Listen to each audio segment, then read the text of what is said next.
সাঁইথিয়া ব্লকের বনগ্রাম পঞ্চায়েতের দহিরা বাসস্ট্যান্ডে তৃণমূল নেতার দাদাগিরি। বনগ্রাম পঞ্চায়েতের বর্তমান উপপ্রধান তুষার মণ্ডল বর্তমানে ব্লক সভাপতি সাবের আলী খানের অনুগামী হচ্ছে বাবন মণ্ডল। বৃহস্পতিবার 29শে অগস্ট রাতে যখন চায়ের দোকানে বসে আড্ডা চলছিল সেই সময় তুষার মণ্ডল তার লোকজন নিয়ে গিয়ে ঝামেলা করে বলে বাবন মণ্ডলের অভিযোগ। এই অভিযোগের ভিত্তিতে তদন্ত করে সাঁইথিয়া থানার পুলিশ। বাবন মণ্ডলের অভিযোগ, প্রতিদিনের ন্যায় বৃহস্পতিবার তারা চায়ের দোকানে চা পান করছিলেন। সেই সময় তুষার মণ্ডল ওখানে গিয়ে উপস্থিত হয়ে কথোপকথন শুরু করে এবং তাকে এলোপাথারি লাথি এবং ঘুষি মারতে থাকে। বাকি কর্মীদের সহযোগিতায় তিনি কোনো রকমে প্রাণে বেঁচে যান বলেও তিনি জানিয়েছেন। এদিকে তুষার মণ্ডলের বক্তব্য, বাবন মণ্ডল রাজনৈতিক দলের কেউ নন।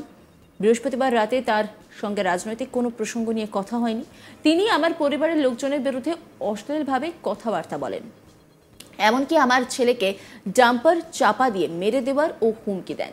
সেই কথা শোনার পর তিনি রেগে গিয়ে বাবন মণ্ডলের গায়ে হাত তোলেন। স্থানীয় সূত্রে জানা গেছে, দীর্ঘদিন ধরে এই অঞ্চল সভাপতির সঙ্গে উপপ্রধানের গোষ্ঠীদ্বন্দ্ব চলছে। কার্যত পঞ্চায়েতের দখল ও এলাকার কাজ নিয়েই এই গোষ্ঠীদ্বন্দ্বের সূত্রপাত। শুক্রবার 30শে অগস্ট বেলা 12টা নাগাদ সোশ্যাল মিডিয়ার মাধ্যমে ভাইরাল হয় বৃহস্পতিবার রাতের মারধরের ঘটনার সিসিটিভি ফুটেজ। যদিও এই ভাইরাল ভিডিও সত্যতা যাচাই করেনি আজ তাক বাংলা। এ বিষয়ে শিউরের বিধায়ক বিকাশ রায়চৌধুরী বলেন, বিষয়টি সংবাদ মাধ্যমের থেকেই জেনেছেন। ওখানে যিনি নেতৃত্বে রয়েছেন তাদের কাছে ঘটনার তদন্ত করতে বলেছে, পূর্ণাঙ্গ রিপোর্ট চেয়েছে। সেই রিপোর্ট পাওয়ার পর যদি কেউ দোষী সাব্যস্ত হয় তাহলে নিশ্চয়ই দলের তরফে যা ব্যবস্থা নেওয়ার দল নেবে। এটা গোষ্ঠীদ্বন্দ্বের কোনো ব্যাপার নয়, তবে একটা পরিবারের থাকলে মনোমালিন্য হয়, আবার সৌহার্দ্যও হয়। এক্ষেত্রে যদি কেউ দোষী সাব্যস্ত হয় দল তাদের বিরুদ্ধে ব্যবস্থা নেবে। বিকাশ রায়চৌধুরী তিনি কি বলছেন শোনাবো আপনাদের।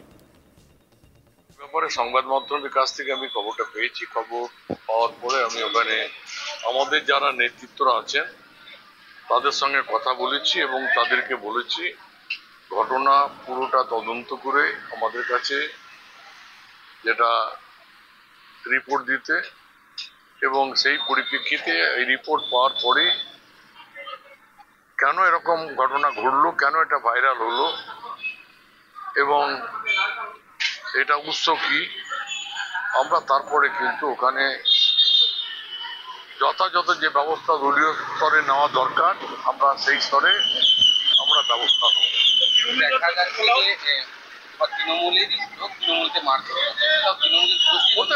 হতে পারে এটা গোষ্ঠীদ্বন্দ্বের কোনো ব্যাপার নয়। এটা হচ্ছে মানে একটা পরিবারে থাকতে গেলে সেখানে নিজেদের মধ্যে মনোমালিন্য হয়, আবার সেটা সৌহার্দ্য তৈরি হয়। এক্ষেত্রে কোন একটা ঘটনা পরিপ্রেক্ষিতে সেটা হয়েছে। যদি কেউ এর মধ্যে দোষী থাকে, সাব্যস্ত হয়, নিশ্চয়ই তার বিরুদ্ধে যে ব্যবস্থা নেওয়া দরকার সেটা দল। দেখুন, বিরোধীরা কি বলছে না বলছে আমাদের দেখার দরকার নেই। বিরোধীদের আমরা খুব একটা পশ্চিমবাংলায় গুরুত্ব দিই না। বিরোধীরা পুরোপুরি মানুষকে বিভ্রান্ত করে এবং মানুষের উপরে বিভ্রান্তের তারা রাজনীতি করতে চায়। আমরা মানুষের সঙ্গে বিভ্রান্ত করে কোনো রাজনীতি করি না।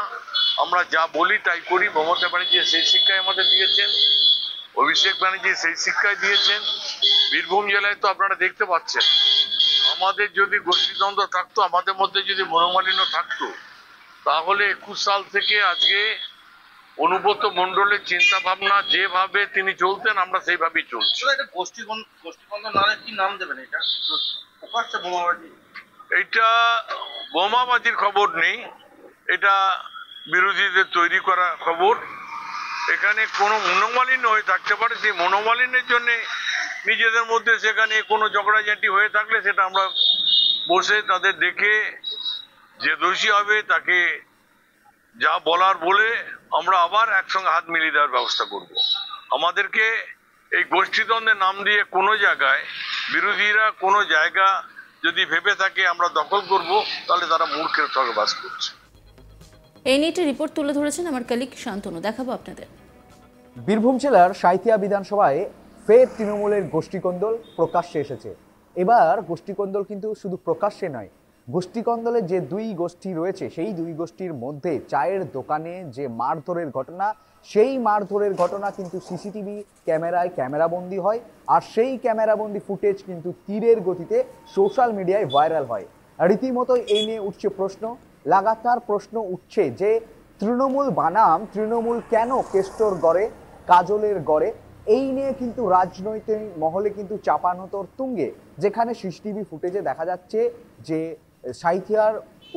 সাঁইথিয়ার উপপ্রধান তুষার মণ্ডল এবং বাবন মণ্ডলের একটি সংঘর্ষের চিত্র যেখানে উঠে আসছে। দেখা যাচ্ছে যে বাবন মণ্ডলের অভিযোগ যে তুষার মণ্ডল চায়ের দোকানে তার লোকজন নিয়ে এসে তার উপর চড়াও হয়, তাকে মারধর করে, এমনকি তাকে বুকে লাথিও মারে। রীতিমতো ভিডিওতে সেটাই দেখা যাচ্ছে। অন্যদিকে তুষার মণ্ডলের অভিযোগ যে বাবন মণ্ডল কোনো তৃণমূলের কর্মী না, কিন্তু অন্য বাবন মণ্ডল বা অন্যান্য তৃণমূল কর্মী সমর্থকদের তরফ থেকে জানা যাচ্ছে যে এই বাবন মণ্ডল হলো সাঁইথিয়ার অঞ্চল সভাপতি সাবের আলী শেখের অনুগামী।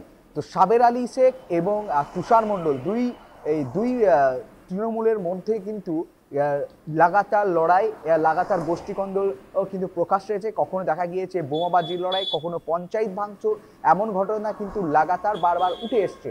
এ বিষয়ে বীরভূমের তৃণমূল জেলা নেতৃত্ব এই গোষ্ঠীকন্দল অস্বীকার করেছেন। মুখ্যমন্ত্রীর তৈরি করা কোর কমিটির সদস্যের মধ্যে অন্যতম একজন রয়েছেন বিকাশ রায় চৌধুরী, সিউড়ির বিধায়ক। তিনি কিন্তু এই বিষয়ে স্পষ্ট করছেন যে সিসিটিভি ফুটেজ কেন ভাইরাল হলো সেটি খতিয়ে দেখতে হবে। আমরা ঊর্ধ্বতন কর্তৃপক্ষকে জানিয়েছি, এই বিষয়টি তদন্ত করা হবে। তবে বীরভূম জেলায় তৃণমূলের কোনো গোষ্ঠীকন্দল নেই বলে কিন্তু সিউড়ির বিধায়ক বিকাশ রায় চৌধুরী দাবি তুলেছেন। অন্যদিকে ভারতীয় জনতা পার্টির তরফ থেকে তারা কিন্তু তৃণমূলের যে গোষ্ঠীকন্দল সেই গোষ্ঠীকন্দল প্রসঙ্গে তারা বলছে যে তৃণমূল মানেই হচ্ছে কাটমানি খাওয়া, একের অপরকে কাটমানি খাওয়া নিয়েই কিন্তু এই গোষ্ঠীকন্দল। আর এই গোষ্ঠীকন্দলের জেরেই কিন্তু এই ধরনের উৎপাত, কখনো সাধারণ মানুষকে কিন্তু তার খসারত দিতে হয়, এমনটাই দাবি করছে ভারতীয় জনতা পার্টির তরফ থেকে। রীতিমতোই তৃণমূলের যে গোষ্ঠীকন্দল সাঁইথিয়ায় চলছে তা কিন্তু প্রকাশ্যে এসেছে, এবং প্রকাশ্যে শুধু না, দুই তৃণমূল নেতার মধ্যে যে মারধরের ঘটনা, সেই মারধরের ঘটনা কিন্তু সিসিটিভি ফুটেজে ক্যামেরাবন্দি হয়ে রয়েছে, এবং সেই ক্যামেরা ভিডিও কিন্তু তীরের গতিতে সোশ্যাল মিডিয়ায় ভাইরাল হচ্ছে। আর এই নিয়ে কিন্তু রাজনৈতিক কটাক্ষের মুখে সামিল হতে হচ্ছে তৃণমূলকে। একদিকে বাম কংগ্রেসের আক্রমণ করছে, অন্যদিকে ভারতীয় জনতা পার্টি তরফ থেকেও কিন্তু আক্রমণ করছে।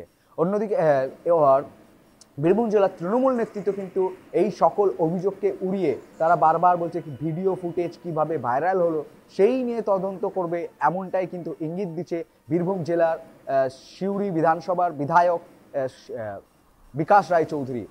তবে বিভিন্নভাবে সাঁইথিয়ায় গোষ্ঠীকন্দল কিন্তু প্রকাশ্যে, আর সাঁইথিয়া গোষ্ঠীকন্দলের জেরে সাধারণ মানুষও কিন্তু কখনো কখনো আতঙ্কের পরিবেশ। নজর রাখুন আজ তাক বাংলার ইউটিউব স্ট্রিমিংয়ে।